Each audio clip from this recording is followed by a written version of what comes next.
When the world champion Miami Dolphins emerged in the Oakland Coliseum, there was electricity in the air. For this would be a rematch of last year's AFC Championship game, the one which put Miami in the Super Bowl for the third consecutive year.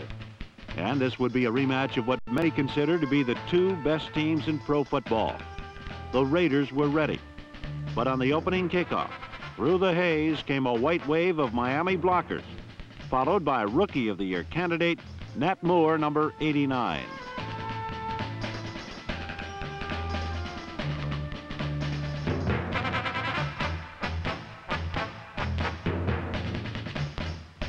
After precisely 15 seconds of play, the world champions led by a touchdown thanks to an 89-yard shocker by number 89, Nat Moore. Moments later, Ken Stabler attempted his first pass of the day.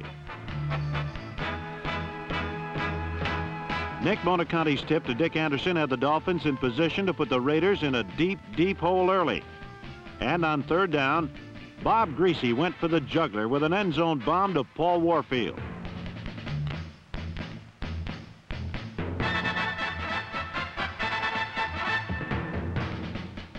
Unlike previous well-documented playoff games, the Dolphins had come up empty on their first series, and on the Raiders' next series, Ken Stabler had similar problems.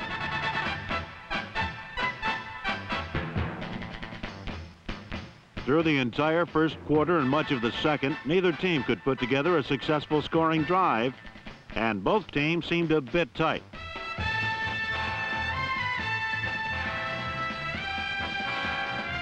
Midway in the second period, the Raiders entered Miami territory for the first time in a run by Clarence Davis, a young man we'll see more of a little later. On third down from the 31, Ken Stabler had all the time he needed to go for the end zone. Charlie Smith's catch tied the game at 7-7. From our end zone camera, it's easy to dissect all the elements of a perfect play. Perfect protection plus perfect pass plus perfect catch equals touchdown.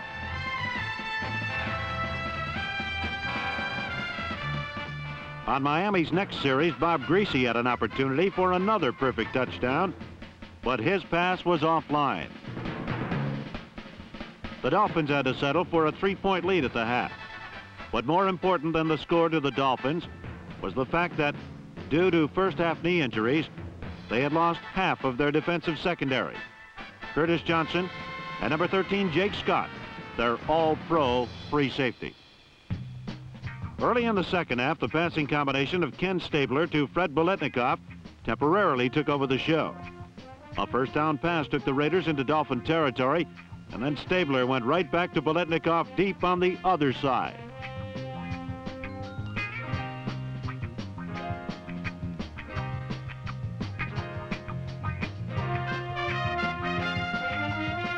Biletnikoff's touchdown was ruled no good by just the length of the toes on Fred's left foot. But such a play deserves another look, this time from the end zone camera position.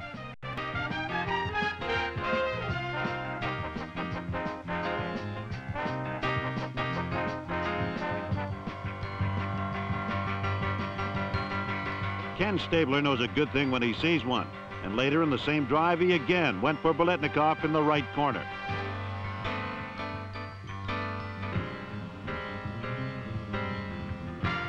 This time everything was legal, and the fickle finger of fate allowed Fantastic Freddie to put Oakland in the lead for the first time in the game midway in the third quarter. For 10 years now, the 6'1" wide receiver from Florida State has quietly been glue-fingering hundreds of receptions. And this one, like the last, deserves another look from the end zone position.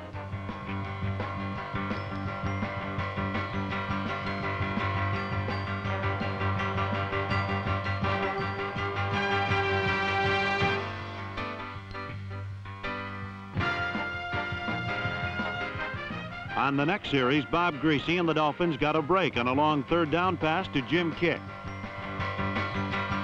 Number 41, Phil Villapiano, was called for pass interference. And on the next play, Greasy jumped on the opportunity.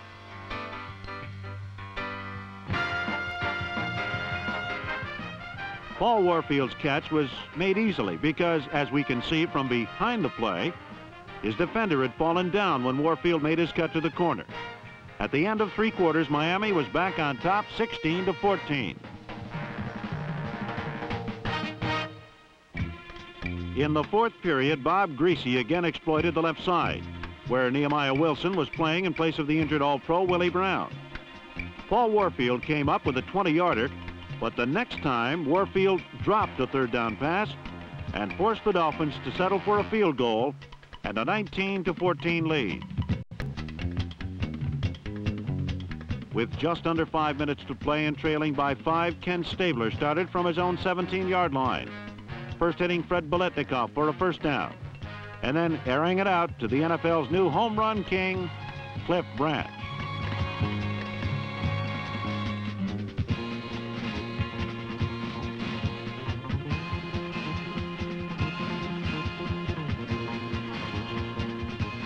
Cliff Branch's 14th touchdown of the year had suddenly catapulted Oakland back into the lead, 21-19, and Raiderland went wild. But the Dolphins had good reason to cast a wary eye at such proceedings, for Branch's great catch was dangerously close to being called a trap ball.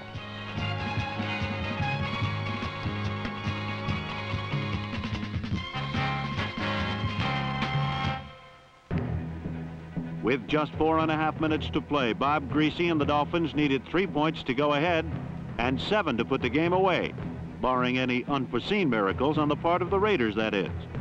Greasy's first play went to Miami's new Mr. Clutch, Nat Moore.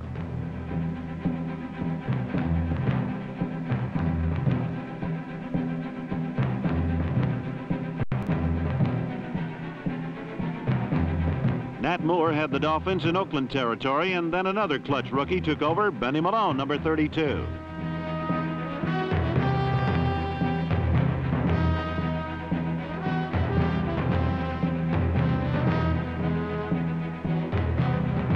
Benny Malone's determined running seesawed Miami ahead again. And from the viewpoint of the defense, we can see just how determined Benny Malone was.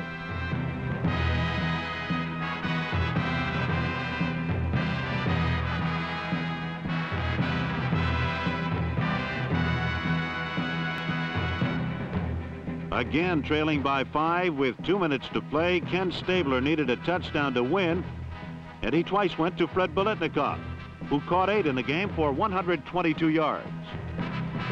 After having had his first pass of the day intercepted, Ken Stabler hit on 20 of 30 for 293 yards and 4 touchdowns. Not a bad day against the complex zones of the world champion Dolphins. With just 35 seconds left, the Raiders had the ball at the Miami 8, with no timeouts left, and the world champions were faced with either stopping Ken Stabler or relinquishing their title.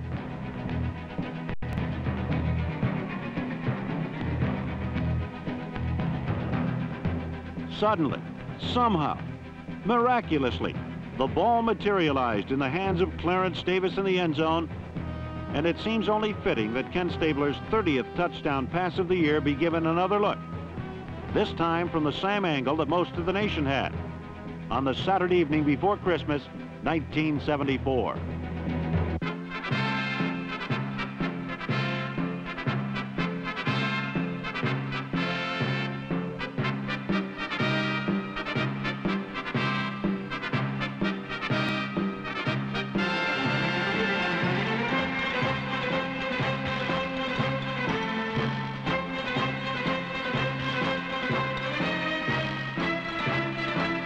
There are many ways to show elation, and various members of the Oakland Raider family showed quite a variety of those ways.